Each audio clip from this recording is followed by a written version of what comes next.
Chers amis, bonjour, nous arrivons à Purim et nous allons parler aujourd'hui, cette semaine, de Purim. Comme vous le savez, le Talmud enseigne, il y a une obligation de se boire du vin jusqu'à ce que l'on confonde entre Aman et Mordechai. Baruch Mordechai, béni soit Mordechai, et Arur Aman, maudit soit Aman. Comment une telle chose est-elle possible? Comment peut-on nous ordonner une chose pareille? Écoutez bien jusqu'au bout, cela va être lié à une autre question en amont. Pourquoi ce nom de Purim? La Megillah répond parce que Aman, lorsqu'il a voulu exterminer les Juifs, il a d'abord procédé à un tirage au sort pour savoir quelle date cela allait tomber. Et donc, à partir de là, le tirage au sort, cela s'appelle un Goral, également le pour, et donc on appelait ce jour de Purim. Donc beaucoup de commentateurs posent la question, à ce moment-là, au moment où il a fait le tirage au sort Aman, eh bien, a priori, c'était favorable à lui, puisqu'il a été décrété, effectivement, qu'il y a une date, un jour qui va tomber pour exterminer les Bnei Israël. Pourquoi on fait ça?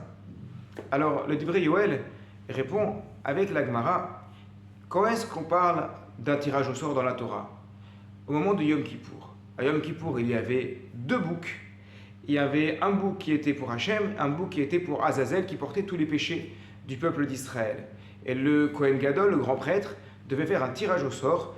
Il devait mettre la main dans l'urne et retirer le ticket. Est-ce qu'il allait prendre d'abord le bouc pour Hachem ou d'abord le bouc pour Azazel? Et s'il prenait le bouc pour Hachem de la main droite, c'était un bon présage.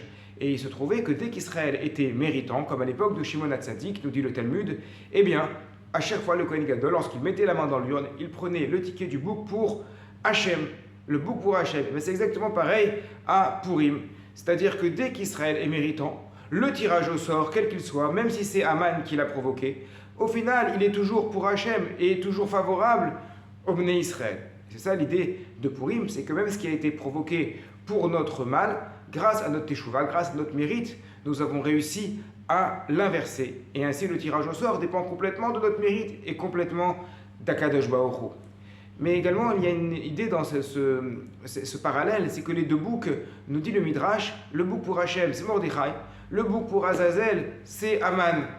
Quel rapport entre les deux? D'autant plus que les deux boucs, nous enseigne le Talmud, il fallait qu'ils soient complètement identiques. Allons-nous dire que Mordechai et Aman sont aussi identiques, que Aman ressemble à Mordechai? En réalité, c'est quelque chose qui est totalement probable. Si on regarde bien le caractère de Aman et de Mordechai, tous les deux, ce sont deux personnes qui vont au bout de leurs convictions. Aman est prêt à donner tout son argent pour exterminer les Juifs parce que c'est ce qu'il veut vraiment, même si c'est très mal. Mordechai est prêt à se mettre totalement en danger en venant habillé d'une manière totalement débraillée devant le palais, quitte à risquer sa vie complètement, ou alors il va refuser de s'agenouiller devant son supérieur hiérarchique, ce qui peut aussi provoquer un risque pour sa vie, mais également pour la vie de tout Israël, parce que c'est ses convictions. Il va jusqu'au bout de ses convictions. En plus de cela, me dit le Divrei Yoel, la Gemara enseigne que Ahashverosh a fait le festin Kirtson Ishvaïch, comme la volonté de chaque homme. Chaque homme, c'est qui? Dit le Talmud, comme Mordechai et Aman. Qu'est-ce que ça veut dire? Ça veut dire que Mordechai, il voulait le bien des Juifs, que les Juifs respectent la Torah. Et Aman, il a dit, pour ce festin, il faut que tout soit kasher. Aman, au début, il était considéré comme l'ami des Juifs. Il a dit, il faut que tout soit kasher. Ainsi, en apparence, Aman et Mordechai se ressemblent. Ils sont extrêmement proches. Comment faire la distinction entre les deux? Eh bien, c'est que derrière l'apparence, il faut apprendre à aller voir le fond de la personne. Et c'est ce que nous enseigne le Talmud. Lorsque rentre le vin, alors le fond des choses peut ressortir. Mais à condition, bien entendu, de boire de manière à rester toujours sobre.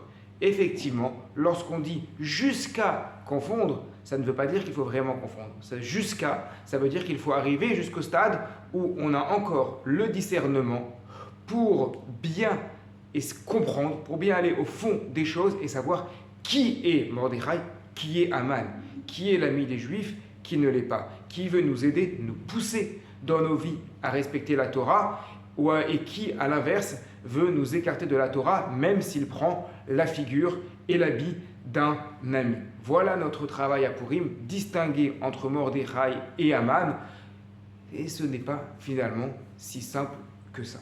Shabbat Shalom et Purim Sameach.